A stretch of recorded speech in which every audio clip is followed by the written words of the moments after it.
Welcome to Flat Earth Debate Live.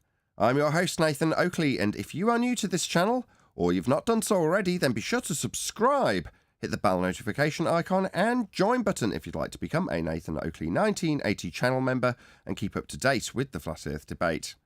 If you would like to support the channel, there is a super chat that runs alongside each of these shows while they are live, and there's also a PayPal, Patreon, crypto and thanks button in the info box below the video. Most importantly, if you'd like to join the discussion, simply mute the page you are currently watching, then click the link in the info box below this video to join the panel and express your views on the nature of Earth. If you do join, please don't swear. If you do, you'll be ejected, and if you are, please don't try to rejoin the stream using stock accounts. You'll be warmly welcome back on the next stream. Please also share the show on social media.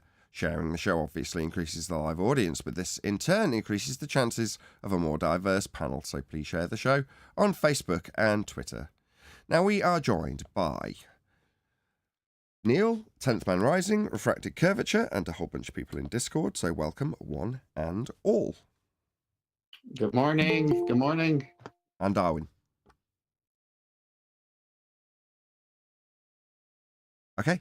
So we're going to do a bit of housekeeping because we haven't done it for a while. So any evidence of a physical geometric sphere edge horizon formerly known as the curve of the Earth? Hello, Arwin. Hi. Sorry. Below surface level. Shout out to Sensual Go to gifted Adam Meakin in membership. Yeah, Earth curve only exists below surface level. Spot on. Any evidence of a where should we go next? We're going to keep this short. Any evidence of the distance to the sun? There isn't any. Well, the books in school say 93 million miles away, but we know that's not true. Well, it's back engineered Well, from no an R evidence value of that they can't measure anymore without a geometric horizon. So any evidence of the R value, Earth radius?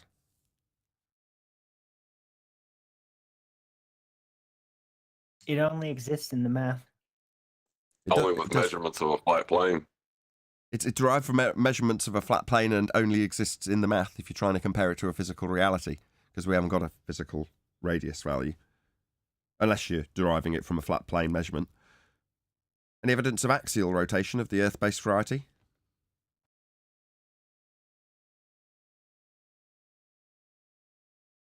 I don't think there's any evidence of an axis. Not you're gonna of need the an R for that. Earth-based variety. Say again, 10th? Not of the Earth-based variety. Yeah, we're specifically Flat Earth Debate and need axial rotation of the Earth-based variety as per their claim. No, I don't we think haven't. there's- No, go on, John. I was just going to say, I don't think there's evidence that Earth has an axis, let alone one that's rotating along. Right, falls under the R value. No, the Earth Axis hasn't. denied. Yeah, good one. No, it's got an equator line, which is imaginary, arbitrary, but it matches where the sun crosses twice a year, the autumnal and the vernal equinox. And it goes no further than 23.4 north, and then on its way, on its circuit, no further than 23.4 below that equator line. And that equator line is the reference frame. And from that equator line to Polaris, Polaris is at the horizon. Unless you get on the mountaintop, you might see it. But if you're on the sea level, you're not going to see it. It's at zero. And as you go north from that equator line, Polaris rises in the sky until you're under it. Well, what happens if you go the other direction? We're back on the equator line, and now we're going the other direction. We're seeing other stars do the same thing. And so that line is the reference frame. And they got minus 90 and 0, and then plus 90, but it's all based on that 0. So you got this flat disk with an equator circle within it. And anything this direction is minus 90, but you got to reference 0 to get it. And anything in this direction is plus 90, you got to reference that same 0 to get it. And they've just made that the center of the Earth and made a ball out of it. That's all they did. Any scientific evidence of gravity?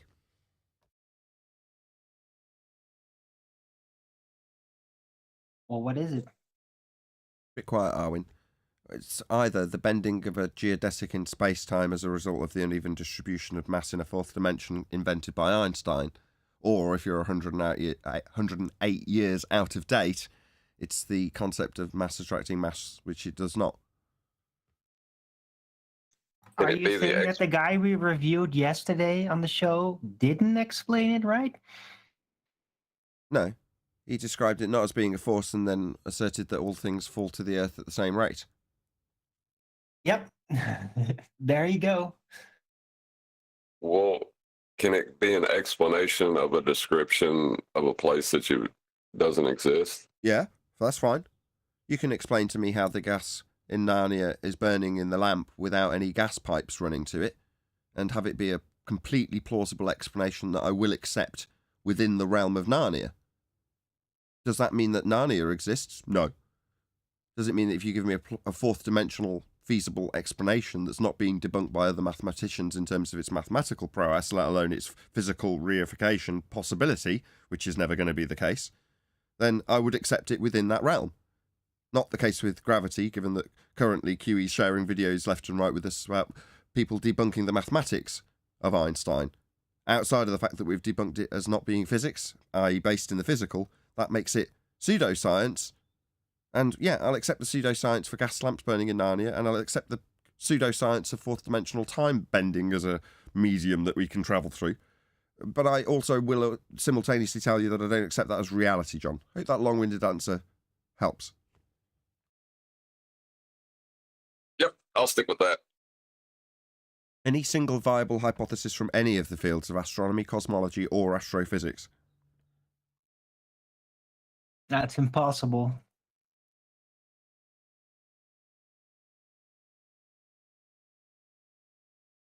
Right. Any evidence of a molten iron core and or solid iron core at the centre of a presupposed spherical Earth, regardless of direction that it's travelling? How about any core? How about we shout out Godzilla? Shout out to Godzilla. Nathan can't butcher membership gifting. I think. Let's find out. I don't really know what that means. Does he not? Does anybody know what he means? Nathan Yeah, can't the butcher words. membership Butcher the gifting. words that he's saying. Did I just butcher what he said? I don't know. I don't know. Thank you for the super chat though, Godzilla. Throwing me off slightly, but I'm still very grateful for the financial support, so thank you very much indeed. I've lost track of where we are now. What haven't I given? Iron core. Iron core, but at the end, is that it? No, any evidence that you can have gas pressure without the necessary antecedent of a container to press upon.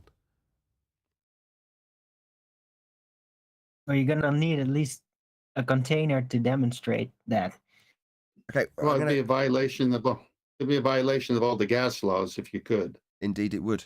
Right, I'm going to mark the death of a very short-lived housekeeping question at this point, right? I can't remember who it was that suggested this. I think it might have been Brian. But the question was phrased various different ways over the time that it was said, and it was a very short-lived question, which is to say that, is there any evidence that horizontal is not level, as asserted by some of the fundies on the anti-flat earth side of this discussion? Now, the question that John was putting to us recently was being refuted in a devil's advocate style by John with the following statement about high energy and short distances. Go ahead, John. Regale us. Oh yeah, when they say things like that, they're trying to take it to a model that's not based on reality. Right. And So- things that are reality, they hand wave by calling them high energy short distance problems. In other words, once you've expanded out all of the heliocentric model into the distances that the reification takes place in at the start, that's space and stars and planets and orbits, right? When you start out at those distances and make your claims and then show how they don't work on the scale of what we actually observe in physical reality, as John says, that's a high energy short distance problem, right? It may be needing addressing in the model, perhaps might be the response that you got from a slightly more honest globe believer. But in so doing, it led me over a couple of days of numbing over how I'm going to respond to this, because no one's got a response. It's always met with dead silence and a chuckle from me and John. But yeah, in so doing, it was the case that you say, well, the scaling values have originated at the short distances, therefore the larger distances that are being justified can't be, and your short distances have come from a flat plane. Therefore you go, well, where is that highlighted? I don't know if this was in the pre-show or not, or if it was in the beginning of the live show, but John was talking about Earth being shown in their diagrams and mathematics and having a necessity in geometry for having level be level, horizontal as a Euclidean reference. So therefore, you can't have level not be horizontal if the model that asserts that Earth curve below surface level, in this instance and examplable, has to, conform to a certain principle in geometry. Well, that being the case, you don't then, if you're ever confronted with this notion that, well, level actually means, quick, give me a second, I'll go to my reference that's at the bottom of Wiki. Oh, it's conforming to the centre of a sphere Earth, or it's conforming to the outside edges of water that's gravitationally attracted to Earth, or some nonsense that they assert to basically mean horizontal is not level, it's curved. Where you can point out in their model, and with basic understanding of a geometry that either us or they must assert, has level within it. So they can't not have level be horizontal. It's a necessity for their assertion, and a necessity when they derive their globe model from flat Earth elevation angle measurements. Level is level. So therefore I'm going to mark this day as the day that we, although it never really took off in the first place, relinquish ourselves of the terrible burden of asking whether or not there's evidence that level isn't horizontal, because it's a necessity in all instances. So I don't think it's something that we should include in housekeeping. Now, other than that little marked occasion of the death of that question, is there anything else I've missed from housekeeping? It's been about 2 weeks since we haven't said it in its entirety, and I can generally keep up if we say 2 or 3 a day. But have I missed anything? I don't think I have. There's questions that lie on the periphery, like why are you applying a transformative equation to Earth? Like, or what are you applying? Like stuff that's not been formulated. But I think you got them all. That's something well worth dwelling upon. So again, we were saying it in the pre-show about why has it taken us 7 years to come to the point where we can say to a globe believer, as an advanced heliocentrist, not a flat earther, as an advanced heliocentrist, I understand the prerequisite of a flat Earth to acquire elevation angle measurements, to derive latitude lines, to form grid systems on spherical surfaces, to project them onto tubes, to roll them out flat. Therefore, the origin of a globe is the requirement of the flat plane that we're measuring from. Now, that statement, I didn't have it under my belt until about 2021, I'm going to say. Now, I didn't say it then, but I'm saying the understanding that was acquired in 2021 as a result of 10th Man's very careful dissemination of the elevation angle argument and the sextant has now reached a point where we can point out as, quote, advanced heliocentrists, that we require and necessitate a flat Earth in order to be a heliocentrist. We all appreciate that here, don't we, as advanced heliocentrists? Yes, I have my PhD in that category. Yeah, I mean, I absolutely appreciate and admire the beauty of the flat Earth model that is heliocentric in terms of its globe representation of the world that we're standing on to give us a better understanding of when Easter will come or how the stars move. But ultimately, as an advanced heliocentrist, I fully appreciate that required Earth to be flat to measure it and formulate it in that manner and model it onto a sphere. And I admire that sphere. I mean, how dare anybody call me a flat earther simply because I appreciate the origins of the heliocentric worldview when modelled spherically, and its necessity for a flat plane to measure in the first instance to model it spherically. I'd just like to admire everyone around me in their prowess as advanced heliocentrists.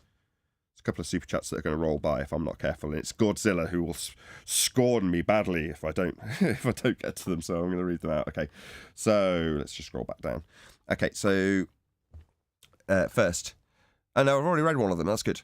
Damn, I'll have to wait. Can't member gift from my phone. Damn, still, that'll have to wait. Can't remember gift from my phone. Upside down smiley face. Okay. And some of these are very cryptic to me, I've got to be honest, Godzilla, but I seriously appreciate the support. So yeah, if I can get around my tongue-tiedness while Adam joins. Hello, Adam. Good afternoon, everyone. That concludes housekeeping, by the way. You're just in time to end the housekeeping. Is there anything that you wanted to add, Adam? No, just maybe shed a little tear for the removal of a question. I just caught that bit at the end. So you're kicking out. Is there any evidence that horizontal is an equidistant point? Wow. We haven't done that in a while. Well, it's the same thing, isn't it? Is there any evidence that horizontal is level or not level? It's all based on the premise that this level is defined by the surface area of the sphere, which is contradictory to geometry, but is necessary to hold a ball together. So yeah, God rest in peace. Little question. Yeah, and just for clarity, now Adam's highlighted it. If you needed to overcome that argument, take them to their model with a diagram that shows them surface level, or eye level, or anything that's being utilised to acquire a tangent plane. Well, what's that plane going to be? But curved? No, it isn't. What about the tangent itself? No, that's got to be straight. You know, there's certain things in geometry that are principles that you can't bend, figuratively and literally. Anyway, just show them it in their model. What about this line? Is that, just find one straight line in their model in any depiction and go, what about this? Is that curved? Clearly not. That was pretty good, Adam. You did a nice eulogy for that question. You're gifted in this manner. I remember you did one for the sextant as well. Yeah, that was in iambic pentameter from memory. That's impressive. Does my memory deceive me? Was that not Shakespearean in nature? It was. Yeah, I thought as much. Okay. That was a bit more thought through. That was just a little off the cuff, but yeah. Okay, I understand the point. I understand the point. In of itself, it's a nonsense, isn't it? Yeah, but we had to thrash it out, and I think Brian, if it was Brian, shout out to you, my friend. It was worthy to put it in as a housekeeping question, because like a stain on a rug, it might be persistent and need adding to the housekeeping list of things that they need to do, because it's a persistent stain. Well, once you've got the stain out, you can cross it off the housekeeping list, can you not? So it doesn't mean that it was ever a non-worthy housekeeping question. And there are times that certain questions will come and go as housekeeping questions. But the ones that are cemented, sometimes incorrectly, onto banners are the ones that are, at the heart of a heliocentric claim. Axial rotation, Earth curve, gas pressure without a container, whether or not there's any scientific evidence, full stop, gravity. Those are the crux. Molten iron core, a bit less so, but because it so often comes up in their rhetoric in the mainstream, it's worth keeping in. Every time I think, oh, we've ridiculed this, we've laughed about this and said it's not worth being in here, but we'll ask it anyway so many times. And then Michio Kaku, like a gift. The man who says that they're not adhering to the scientific method because they don't know what it is. I mean, I'm paraphrasing. Is talking about it turning in a different direction. It's like, oh, so we're back to P waves and S waves. Oh, well, we can rehash that again. So it's definitely worth keeping the molten iron core in, as much as after about 6 months of it rotting, it kind of seems like it isn't. But that's like the tail end of the ones that are definitely never going to go anywhere. Would you not agree? Unlike level Nathan, and horizontal. Go on. Nathan, get it right. The so-called scientific method, like it's a little toy or something, not worthy of anything. The so-called scientific method. Okay, quick shout out to Godzilla37, who says, membership gifting, in quotes, was going to gift some... I don't know, is this bad English? Is it just me? Am I just blind today? Membership gifting was going to gift some, but I can't apparently from my phone. Must be on PC. That was all. Okay. Yeah, and he's typing it in his phone. He's not doing a great job typing it on his phone. You're doing a great job. Don't listen to Arwen. Thank you for your super chat. Really appreciate it. Your English is beautiful. Nay, poetic. Godzilla. Thank you for the super chat. I don't know how I did it, but to say thank you to Central Goat, I've been given a membership. I don't know if he gave it me or I pressed some button when I Yes. logged in. No, he did. Nathan said it before. He Oh, gifted thank you, you a dude. membership. Very kind. If we're removing questions based on axioms and such, since you need a straight line to get an angle to a curved surface, anybody claiming that your line of sight to the horizon is refracted could no longer answer or attempt to answer the black swan, right? That's correct. Well, that was what's his name was always in line of sight, right? What was his name again? Akuma virus. Yes. Yeah, that you've reminded me of the one question we didn't ask, which is there any evidence that you can acquire an elevation angle measurement from a curved baseline? Now, in a way... Neil Sorry, go on, Neil. I was just going to say I haven't heard anything from Neil deGrasse Tyson, and I've sent that question to him at least 5-6 months ago. Oh, you're going to hear from him in a few minutes. He's going to space out.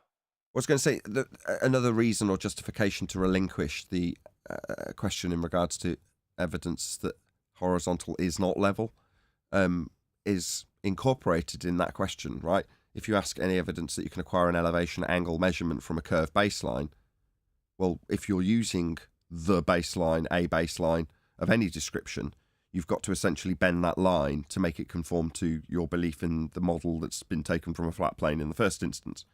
Well, to do that, you're going to bend a straight line. Well, that incorporates the notion that you can bend horizontal, if you ask me. In other words, it is slightly redundant. Well, you can't bend level because then you have no way to pull your angle to the curved surface. Precisely. If you try to bend. Yeah, making the other question that's been relinquished today a bit redundant, wouldn't you agree? Well, it kind of makes everything redundant at that point. Yeah, that's true too. Doesn't Rufy want to use bent lines? Yeah, it was in the comments. It was in the comments to Brian. What's wrong with having a bent line to a bent line? Something to that effect. It was brilliant. My response was like, "Oh man, it's only taken you 7 years." Except well, there's nothing wrong with that, but they never do show the angle whenever they're showing that. You know, have you noticed that when they're trying to show their refracted horizon? They're not trying to show angles. They're just trying to draw a line. That's all they're doing. And they draw straight lines on a bigger ball. This is what me and Brian went through. For years, they purported, Ruhif, Rumpus, that they're doing ray tracing with these bendy lines that are bending, to your eye. As Brian showed with his maps, they're not.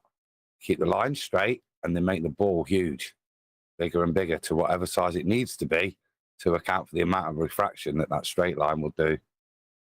But it's explained mathematically, not by anything to do with the behavior of the light. The behavior of the light stays the same. It travels in a straight line. They take the ball from minimum 7/6 up to, like we've seen, the 20,000 Rs and stuff that they can use for a black swan. So, well, you're right, describing so that's not refraction, but that's not refraction. What you just described. No. But anyway, no, he's just putting their argument forward in his best way he can. But no, that's not refraction. Well, you're describing the part that the sextant came and demolished them, because it doesn't matter optically how far you see, as long as you have a horizontal, and that's the horizon. And from there, you measure up to the altitude or elevation angle. You're able to have a straight line from the GP of the sun or the star that you're sighting to your GP, and that equals the co-altitude distance as well, if you do the two-step method using the ocean horizon.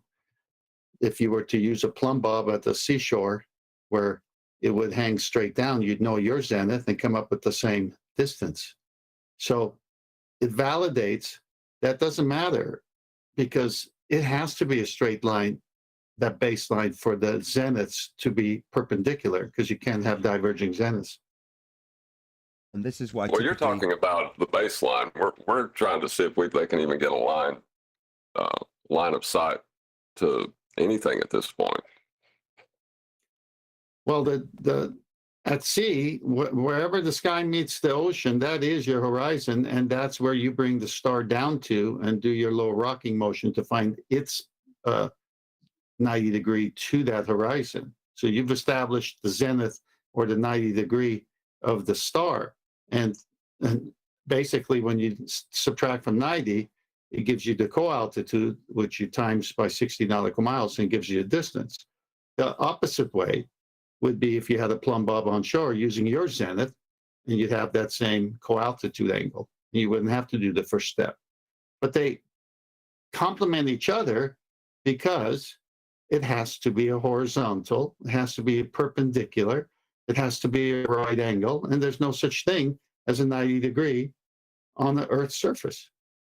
Just a quick shout out to Godzilla37. He says, I'm doing a great job of typing, Arwin. It's Nathan that can't read properly. Thank you very much indeed for the super chat, Godzilla37. Really, really appreciate the support. I'm watching you, Gord. Okay, so a couple of quick announcements. So yesterday's video, I've done a couple of trimmed out versions. One which will be released to the public on Saturday probably, but is currently a members only video. And another one that I did release today, which is a shorts video. And as you can't really not tell from the tone of the video, my general theme when we're doing responses, which we'll get into in a minute with Neil deGrasse Tyson, and is to say that we are not getting promoted. You know, when I type in my own name and look by day, and I see that some obscure thing that might have said the words Nathan at some point in the video will be a listing above mine. You know, you just think, my God, is it really that bad? You know, because recently we've been discussing our poor promotion, and some people have suggested otherwise and go, no, I can find you really easily. I'm like, okay, well, when I do certain types of searches, it's definitely not the case. In any event, the way that you can overcome that, and typically it's been my encouraging the almost 100 people watching now, please share the show, you know, and I'll continue to do that. But hopefully one of the maybe 100 when we get their response videos that we do to people will actually pick up on what and put them down, which is saying, you know, we don't get any promotion per se from YouTube because we are fringe content as it's described by them, and or borderline or whatever they call it. They might have changed their terminology. It's been a few months since I've looked. But for whatever reason, the quote-unquote preferred content gets much higher in the listings, and anything that's even remotely mentioning something that might be in our title that could come up before us will come up before us if you search for us, even by specific title. Therefore, I've been encouraging the people that we do respond to obviously, you know, I'm sending people your way to say, great stuff you're doing, really like it. Maybe they'll say they've subscribed, but ultimately promote me and say Nathan Oakley 1980 sent me. But the idea being that when we get a response, that is Flat Earth Debate gets a response, they'll actually put a link to the channel, because that is the only way that this show will grow. Talking of growth, we're knocking on the door of 25,000 subscribers on this channel, which for me has always been mentally a massive milestone, because of the way that back in the day when YouTube was slightly different to how it was now, that was a marker for where you could do things that you couldn't do if you hadn't got 25,000 subscribers. For instance, live streaming. Back before it became a beta test thing that you could actually do, you had to have certain numbers of subscribers to do certain types of then mobile live streaming. That was at 25,000 subscribers. So it's a certain, it probably isn't relevant anymore. I don't know if they've even got a numerical importance to that number. But for me, it just still holds that significance. So it's, you know, I'm going to celebrate and do videos about how I'm very delighted to have reached, in whatever it is, 300 subscribers time, 25,000 subscribers, because for me, that's a pretty important milestone. But the only reason, my point, that we've got there as a show, or as me individual as a channel, is by the people who watch going, I like this, I'm going to share it, especially in the last 3 to 5 years, as it's got worse and worse and worse. So the show still grows very, very steadily, and I'm very proud to say that. As people say, a dying channel. No, very much not. It's on the up, not on the down. The numbers are going up. Anyway, that tiny bit of growth that allows me to say that with a truthful, you know, an honest phraseology or a sound of my mouth. You can tell I'm not lying when I say that the numbers are going up, because they are. You can check for yourself.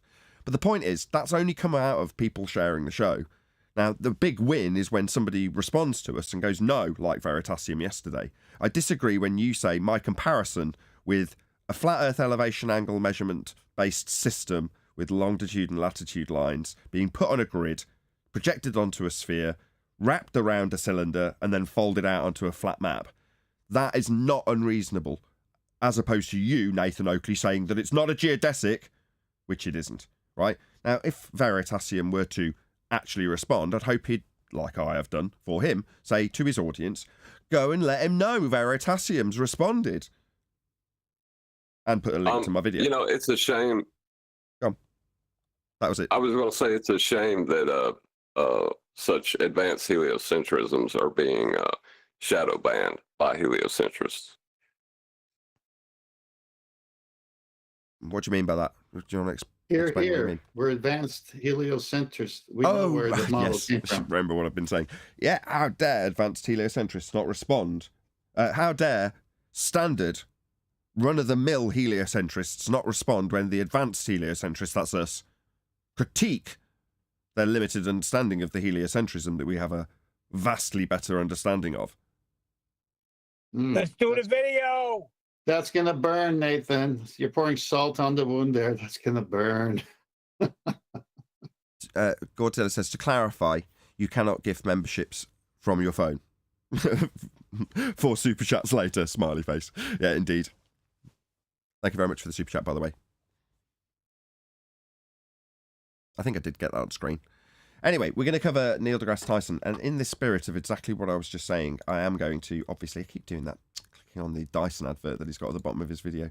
I'm going to share the video to Neil deGrasse Tyson, so I'll bring up the chat dialogue so you can see me doing this on screen, as I think it's a little bit more effective for the point to be made, which is to say that I would hope, should Neil deGrasse Tyson respond and say, hey, this guy, Nathan Oakley, a flat earther, made a video about me on a channel called Flat Earth Debate with an absolutely outstanding panel of advanced heliocentrists.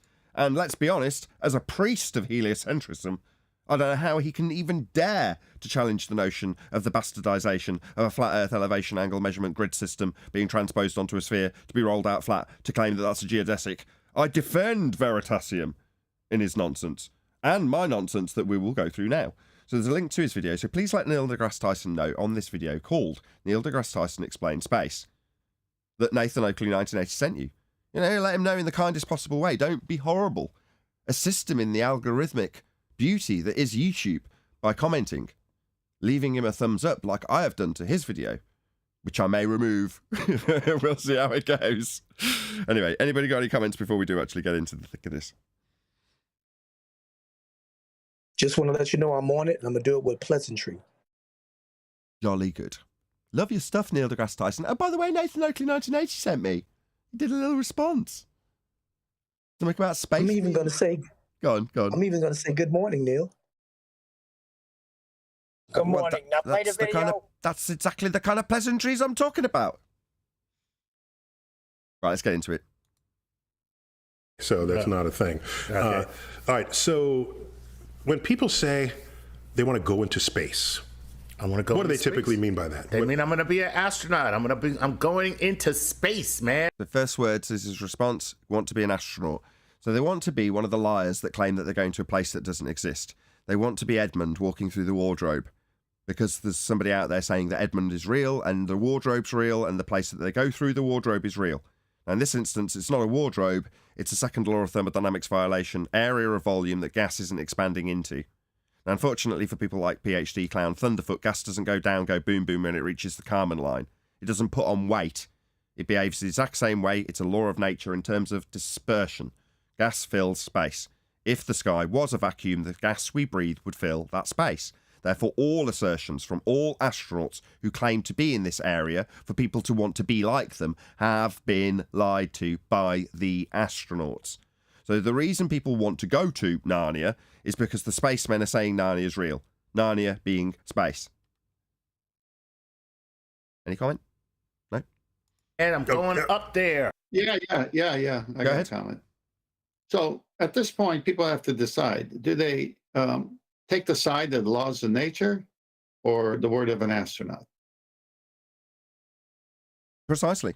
That's what it boils down to. Do you believe that there's men floating around like Superman, flying in essence? Obviously, they've got their justifications, but in an area of volume that they have got to by traversing the gas pressure that we breathe.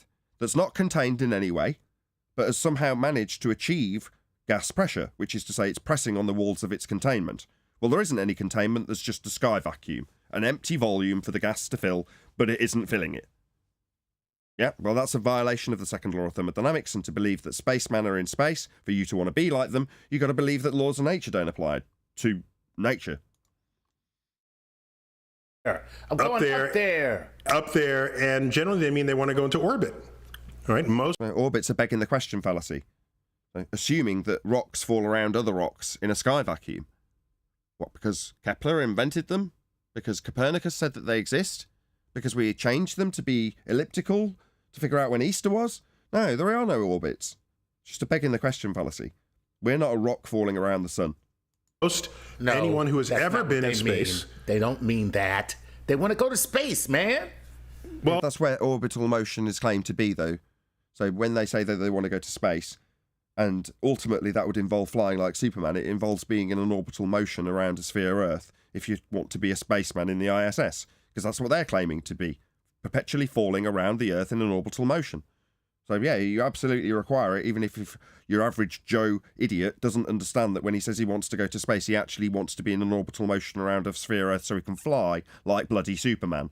Just with a tin can around him as he looks back on the gas pressure that we're all breathing on the surface, not expanding into the area he's falling around the sphere in. That's a sky vacuum. The one the gas isn't filling in violation of natural law. So it's fundamental to orbits. Well, okay, if that's the case, do you know how many people have left low Earth orbit? There's no such thing as low Earth orbit, and every person who's ever claimed to go into space is a liar. It's just that simple. Very few people in this category can we point our fingers at and go, you are a liar. Now, Bart Sabrell's taken it upon himself to go and call them liars and ask them to swear on the Bible they went to the moon. I would just call them liars if they went to space. That includes all the astronauts currently claimed to be on the ISS. They're all liars. There is no doubt about it. And it's clear and easy to show how they're faking it too. There's plenty of documentaries showing how they use various green screen techniques and fake live streams where they've got the roof excluded from the audience view, which is at 20 or 30 feet away from their seating position, with a couple of talking heads in front of it. And then it goes straight off to post-production so they can edit in the roof just like they did in Gravity with Sandra Bullock. These processes of having them on high wire are easy to pick apart and easy to show. Every green screen flaw in their magic trick performance that's performed on Earth has been highlighted 1,000 times over. It's easy to show they're faking it. Why they're faking it? Well, because the place they claim to be doesn't exist. If it existed, we'd all be dead. We'd have never developed gas pressure in the first place. Well, first of all, you are going to have to define low Earth orbit for me. Okay, sorry. Okay. Because I'll say it another way. All right, the Apollo astronauts. Why not? Why isn't he just defining orbits? Go on, whoever that was from Discord. Is someone in Discord? Because I'll say something. If not, This is someone hot micing in Discord. Go ahead, 10th. all right. So I'm thinking about the time where he put down Jeff Bezos and all the other people who have, like Elon Musk and Virgin Atlantic, when they went to high altitude. And he said, no, they're not in space. They're not in orbit. So I think he might come around to that. I'm not sure. Yeah, the point that he assumes that things fall around rocks in the sky and Earth's a sphere to fall around. Well, it's just a begging the question fallacy. But yeah, I understand why he's going to say that not being in orbit means you're not in space. Okay, that left Earth. Right. To go to the moon. All right. Okay. And that's space. Okay, wait a minute. So there was Apollo 10, 11, 12, 10, 11, 12, 13, 14, 15, 16, 17. So every single man on every single mission a liar. So 8 missions left Earth to go to the moon. No, they did not. They are liars. If they traversed the gas pressure and went beyond the Kármán line, where gas violates the second law of thermodynamics by not expanding into the area of volume available to it, they are liars. If they're claiming to have gone beyond the gas pressure we're breathing. Because if the sky was a vacuum capable of traversing for travel to the moon, then the gas moving at a high velocity would also be able to go into that area of volume. All of it would. because it would reach the Kármán line. And what's stopping it continuing into space? Well, nothing.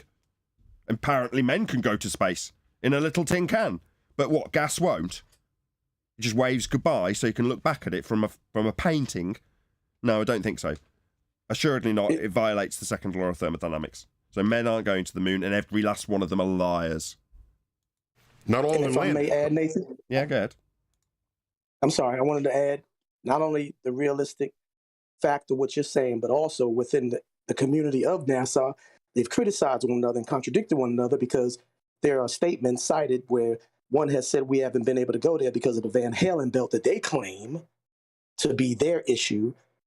And they admit that they never made it and cannot go back because of this Van Halen belt. So that's two sides, your truthful side and their own fabricated excuses and reasoning, which makes Neil deGrasse sound like a liar who's propagating a lie. Just, you call it Van Halen or Van Allen? Yeah, it's called, Van Allen. He said Van I'm sorry, Van Halen, Halen's the but rock star. it's always Yeah, best Van to Halen's the not rock star. highlight those mistakes, 10th.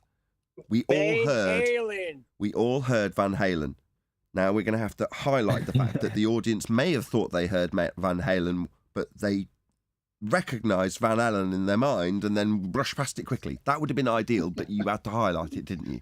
There you go. Well, Sorry about that. because they wrote a song called Jump, so it was perfect. They did, it right? with the Yep. Right, 80s synth side. If you look at this picture on screen now, which is completely real, I went to space to take this. I had to have a protective layer around me. Now, the Earth below, you know, this high pressure gas that everyone on this claimed to be blue bit that everyone's standing on, that didn't need containment. I mean, you got obviously the sun heating up all the gas. It's giving it lots and lots and lots of energy. But it's just, you know, chilling out. So you can look back at it from space. The high pressure gas without containment. Now that's what they claim. Now I'm going to be honest and say I didn't really go to space. That was a little white lie. This is actually photoshopped in case it isn't obvious. But the notion that gas pressure not expanding into 10 to the minus 17 torr vacuum is completely absurd and a violation of natural law. This gas would fill this space. It's called entropy. Gas fills space. Hot goes to cold. These are laws of nature described in the second law of thermodynamics. Entropic effects. Yeah? Now, if you imagine what a vacuum is like, maybe imagine what would happen to the gas inside this spacesuit. If I were to, metaphorically, because it isn't real, take off my helmet. What would happen to the high-pressure gas inside this spacesuit? What's that you say? It would immediately vacate into the vacuum, but what this gas doesn't? So the high-pressure gas is required to stay inside the spacesuit, but there's no necessity for Earth to have a spacesuit. Why would that be? That makes no sense. Yeah, it violates natural law. Space, outer space, the place that you, as an audience member, may have wanted to go, and as our co-host eloquently put, because they've seen spacemen, the liars. That's the real reason why people want to be Captain Kirk. Because they've seen astronauts claim to be in a place that isn't real. Looking back down at high-pressure gas, not following entropic law, while they make it absolutely plain that their suit needs containment. You following along? I do hope so. 110 people watching. Please share the show. Right, as famously Apollo 13 did, and Apollo 10 was just a dry run for Apollo 11. But those are the only people who have ever left Earth for a destination. That's cool. Every other astronaut, hundreds of them, are called astronauts, and we still say they went into space. No, that makes no difference. So you're going to redefine where space begins, because as far as I can ascertain from NASA, space, as defined by NASA, starts at sea level. So anything up to and including low Earth orbit can be defined as space. You know why? Well, because it's the space that things can fill, like volume. Of course, in terms of how you define gas behaviour, the volume is the area that the gas can fill, and that would include all of the space above us that the astronauts claim to be orbiting in or claim to be traversing to go to the moon. So colloquially, you're saying they call it space, but actually beyond low Earth orbit, if you've not got a destination, they've technically not gone to space, is what's going to be off his lips next. What a convoluted gaggle screw of nonsense. So what? Ultimately, it's claimed to be a black area above our heads that's 10 to the minus 17 Torr vacuum. An area of volume gas isn't filling. It's not real. And what that means is they went into low Earth orbit. Oh, that's just awful. And so low Earth orbit is, in practice, where the space station is. It's about a couple of 100 miles up. So no, the space station is an excuse for a light in the sky. Now, it seems, as far as I can ascertain, that as history has progressed, we have got more detailed views of this light in the sky, this blurry thing that we can see. And we can pick out what we perceive to be details. And it seems that over time, they've changed their story and changed the narrative about this orbiting claim to be light in the sky. Now, it doesn't matter if it's Skylab or the ISS, their claimed narrative about it revolves around the men in stages, or on stages, on high wire, claiming to be on the tin can in the orbital motion, in what may or may not be described by Neil deGrasse Tyson as space. But ultimately an area of volume that gas isn't filling, with men claimed to be orbiting in a presuppositional motion around spherical bodies through fourth dimensional geodesics in space-time. Now, this nonsense assertion comes with, number one, a violation of the second law of thermodynamics. But moreover, a lie from people who claim to have gone there. And that's the bit that I'm always going to focus on, regardless of Neil deGrasse Tyson's redefinition of what space may or may not be. Because I can define it with NASA's own words as being at sea level. Doesn't change the fact that natural law would dictate that the gas would fill the 10 to the minus 17 Torr vacuum that these men claim to be in, making them all liars.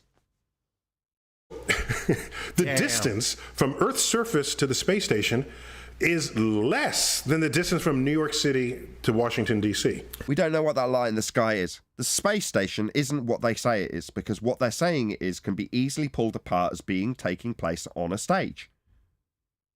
So you might ponder what that light in the sky is and say, check it out. I can pull out details from that light in the sky that seemingly match what is only clearly demonstrable to be in existence underwater. Because there's nothing in a sky vacuum. Regardless of whether you say it's only 300 miles above the surface, therefore it's not really space. Oh, really? Meanwhile, what they need to protect themselves from the gas pressure expansion from their vessel? Why not just have an open-topped ISS then? Oh, what's that? They need to keep the gas pressure inside it. Yeah, immediately violating everything below it if it's claimed to be non-contained. So therefore, your version of your story with men on high wire about what this light in the sky is automatically false, regardless of whether you redefine what space is or not. Therefore, what is that light in the sky? I ask you. The liars who have told us what it isn't, with men on high wire. And I immediately realise that the people who are lying about what that light in the sky is probably won't tell me the truth if I ask them again. So I'm left pondering about what the ISS might be. Why is it called the ISS? Or maybe I could just call it Skylab. I'll call it Skylab, shall I? What's that? It crashed in a story in Narnia. Now, it doesn't matter what you call the light in the sky. That light in the sky behaves very differently to the orbital motions that they claim. So they've got to have some sort of story for it. And a lot of the bullshit with the men on high wires revolves around it, figuratively and literally. So there we go. That's their paradigm shifted away from space by Neil in an attempt to say, oh, it's not really space. But they're definitely falling around a sphere Earth in a vacuum with the high-pressure gas capable of being looked back on by the men who went to the moon when they traversed the gas pressure that's not contained, violating second law of thermodynamics. Oh, God, why are you depressing me like I'm this? just trying my to be God. honest about this. This is awful. Okay? So when people say to me, you want to go into space and because somebody's got some orbital tourist thing, and I'm thinking, to me, space is the large-scale structure of the universe. Thank you. Not Whatever. You know, how do you describe volume for your entire existence? You're going to call that space? So what? Doesn't make any difference how you define it, Tyson. Go to the beach and share the show, says Uditox Femu. Yeah, indeed. Open a window. Shout out of it. Flat Earth Debate is live right now. What are you doing? Shout at that random stranger if you don't have a share button, because your mobile phone's not got the capabilities. Thank you for the super chat. Really appreciate the support, Unitox Femu, aka Sasha. not boldly going where hundreds have gone before, driving around the block. Hundreds of liars have gone before. Yeah, all of them liars. None of them have been in an orbital motion. None of them have been on that light in the sky. The light in the sky isn't in an orbital motion. The sky doesn't wrap around beneath me. You know, the stars that are observed as I traverse the plane south always remain above my position. Never do they go below me. Ever. They can't, because the sky isn't below me. It's absurd to assert that it is. Go ahead, whoever. We just had recent stories about satellites on balloons, and I thought these satellites were in orbital motion. No, nothing's in an orbital motion. The sky is not below me. Yeah, but the satellites in his world are high enough and are in orbital motion, and yet here they are on balloons. Well, indeed. I mean, I don't postulate why the balloons exist in the first instance. To me, it's just a balloon.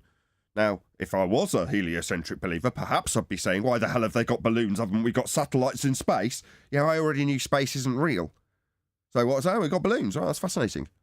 Yeah. 5 years ago, we were pointing out how that's GPS communications, you know, wrapped up if you're claiming that it's bouncing off satellites. Well, you've got balloons. There's no need to have satellites in a space vacuum orbiting when you've got balloons. What was that? Stupid flat earther, they said. Now everyone's contemplating the fact that we've got balloons. Yeah, it doesn't really surprise me. We knew we had balloons before now. Well, the high altitude balloon individuals who put money towards that would go to a certain height, and then the balloon would pop. It would just expand too much. So obviously there's a limit for these balloons, because people who have shown their videos, and of course the Earth is flat in their videos, when they're showing the pictures, they don't have this wide angle lens, fisheye lens, that is. And so now these balloons have satellites. So if they went too high, they would pop, because balloons pop. They can't go forever up. So it's just something to think about. Unisox Famous says, meanwhile, you're sharing the show on the beach. Check the horizon. Ah! Thanks for the super chat.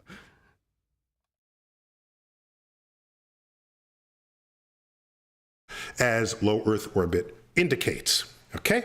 So, yeah, you can drive to Earth orbit in, 3 or 4 hours. Oh. All right? If the road were pointing straight up. So NASA...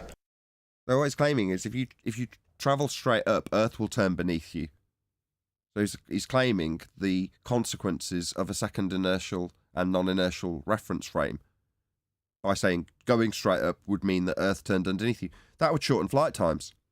So if Neil deGrasse Tyson's assertion is correct, that if you travel straight up, you would eventually parabolically arrive in an orbital motion, circular in nature, around a sphere Earth, because Earth is a second non-inertial turning reference frame turning beneath objects that leave the surface, creating a curved path. Well, the curved path would be apparent from the person on the ground turning beneath. Obviously, you've got to be in a curved path to be in an orbit. But he's saying what seems on the surface paradoxically, that if you go straight up, you can end up in an orbit. But that's only if Earth's a non-inertial turning reference frame. That would shorten flight times. Because if your plane takes off the ground, and as asserted for your rocket travelling straight up, Earth turns beneath it to create your parabola for your orbit, then the flight time travelling west would be shortened, because Earth would be turning underneath it, bringing the States to you if you're travelling from Ireland. Well, that would significantly shorten the flight times. That doesn't Earth happen. and atmosphere move as one. Well, then you wouldn't end up in an orbit. You'd travel straight up, and you'd just go straight up. You wouldn't end up in an orbit. So his assertion is that you will end up in an orbit if you travel straight up. That can only be the case, like I say, at surface level sounding paradoxical, because what appears to the person on the ground as the motion of the Earth moving beneath the plane, travelling straight up, eventually results in an orbital motion. Yeah? You go up high enough and fast enough, eventually you're constantly falling around a sphere Earth in orbit. But that would require Earth to turn underneath the rocket. Well, if it turns underneath rockets when they leave the surface in a seemingly straight path, then everything that leaves the surface enters, as Veritasium verified yesterday, they all are in the inertial reference frame, which means Earth turns underneath men who jump off buildings and rockets that go straight up. We'd notice. We'd have 15 degrees an hour deviation as Earth turned underneath stuff. We'd bloody well notice. We don't see this effect. Nothing's turning underneath. And if Earth was turning underneath flights, then you'd have a shortened flight time. For example, Charlotte, North Carolina to Los Angeles. So you can wrap your head around and check this flight that does exist. You would have about an hour to an hour and a half flight time with the combined speed of Earth turning underneath you and the speed of the plane. Because you've got the other half of the country coming towards you as you travel towards it, shortening the flight from about 4.5 hours to about an hour and a half. That's a necessity for his claim that he's just made. Because to end up in an orbital motion, if you only travel straight up, Earth must turn beneath. It doesn't. Nowhere are we seeing this effect, and if we did, flight times would be shortened. Yeah, you done messed up there, Tyson. I knew one day if we watched enough of you, we'd catch you out in Coriolis. Now, you didn't think when you were talking about moving into an orbital motion, I'd catch you out on Coriolis. Not that he's given a slight consideration to what I say. But if he was, I'd hope he'd share my show and mention Nathan Oakley 1980 when he put a link to my video like I'm doing for him now. Please go and let Neil deGrasse Tyson know that it seems he's got Earth turning underneath aeroplanes in his examples of rockets going straight up into orbital motion. Yeah, that means Earth's a non-inertial turning reference frame, and we would see flights being shortened. We don't, debunking the claim of a Coriolis effect at all on a turning Earth. So nothing can take an orbital motion because Earth's not turning beneath anything for this example that Neil deGrasse Tyson, the priest, has just made, debunking Earth turning beneath. We're never seeing this effect, ever. So he's a heretic. Yeah. Well, no. He's asserting that you go into orbital motion because Earth turns beneath. I can debunk that. Flight times would be reduced if things left the ground and had Earth turning beneath them to induce an orbital motion. That requires Earth turns beneath. It's as simple as that. That's a fact based on his last statement. Nope, Well, nothing's yeah, turning underneath aeroplanes, Neil. Gone. Not a heretic. I'm No, I debunking said his he's claim. sticking with the rhetoric then. Yeah, Coriolis effect is not observed on Earth because we're not turning. Earth claims to have it and we don't. Neil deGrasse Tyson's very slippery when he makes his Coriolis claims. In this instance, it's explicit because he's saying you'll enter an orbital motion if you travel straight up. Well, that doesn't make sense at surface level because the orbital motion's induced as Earth turns beneath. So the Earth's turning beneath then, isn't it, Neil? Well, no, definitely not, because flight times would be reduced. And Yeah, but others, I'm not their whole implicating NASA uniquely in this, when they say we are going into space, that's what they mean. Okay?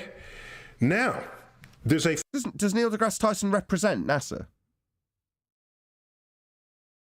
No, I don't think he represents NASA. But hey, I was going to say something on the last thing you said. So their claim is that the Earth is turning. That's why the stars seem to apparently move.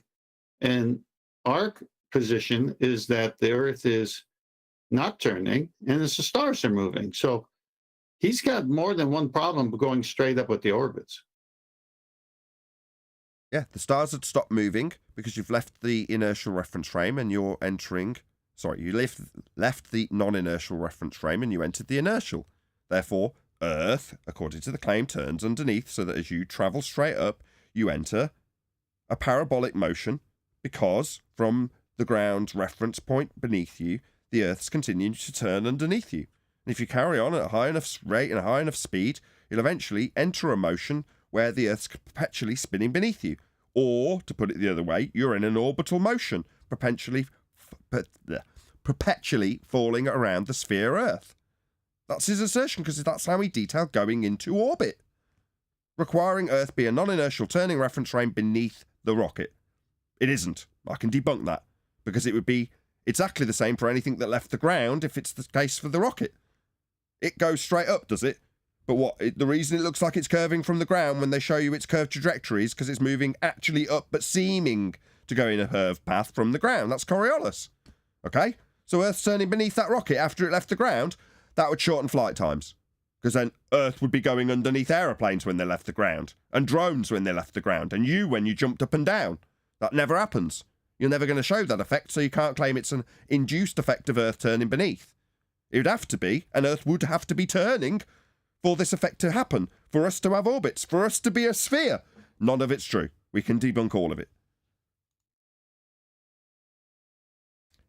Any last words before we move into the after show? Although, how many people we got watching? Let's have a quick look. 117. Not quite enough to extend the live. Unless people share the show in the next few minutes and get it up to 130.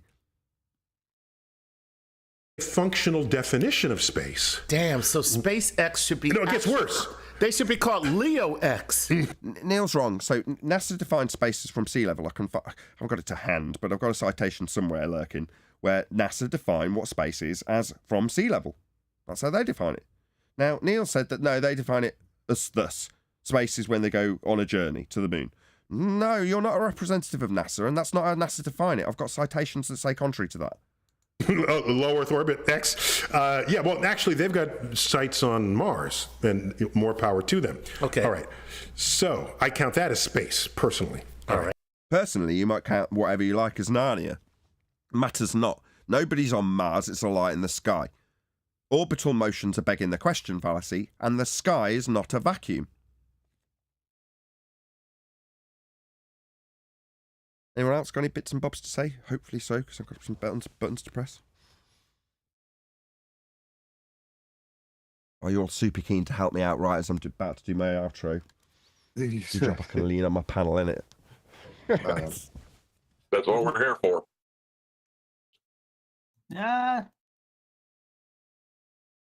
4 more hours. You definitely not Sorry, I getting 4 more hours. spaced Look, out. no one's What going was to it share they this. needed? I don't get why you Neil would have an deGrasse issue. Tyson sucks. Neil deGrasse Tyson sucks. It's the best I'm going to get. It looks like it is, ladies and gentlemen. Although I did get a super chat, so let's just do a quick shout out to Retro Bill. So thank you very much, first and foremost, to Retro Bill for smashing the super chat. He says, thanks for a Stickman-free video. Thanks for a two-dimensional Stickman-free video. Yeah, I see what you're saying. So Veritasium. Yesterday, wasn't it? Yeah, he was only ascribing G to me, Adam. He wasn't putting me into a two-dimension, seeing a third dimension that I couldn't experience because I was a 2D man. He didn't do that. You were right. That was still funny when you saw your arse when you thought he was going to do that to you. Don't you dare. Well, it's a good job you were here because I'd have carried on that vein and it would have gone totally over the top. And then he didn't do it right.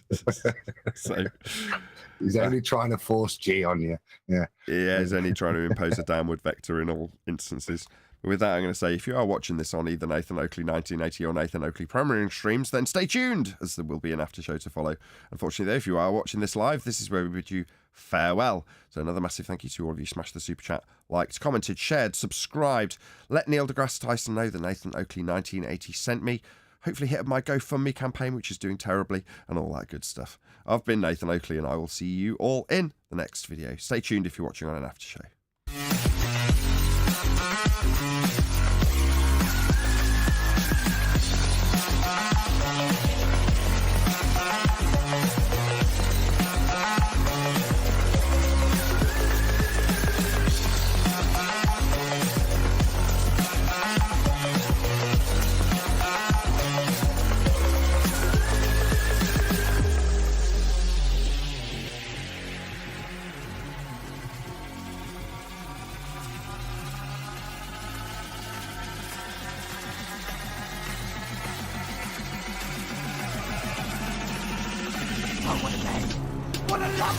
Ooh, 119 people watching right at the end. Thank you very much to all of you who did share the show. We will have another extended live show at some point. Stay tuned if you're watching an after show.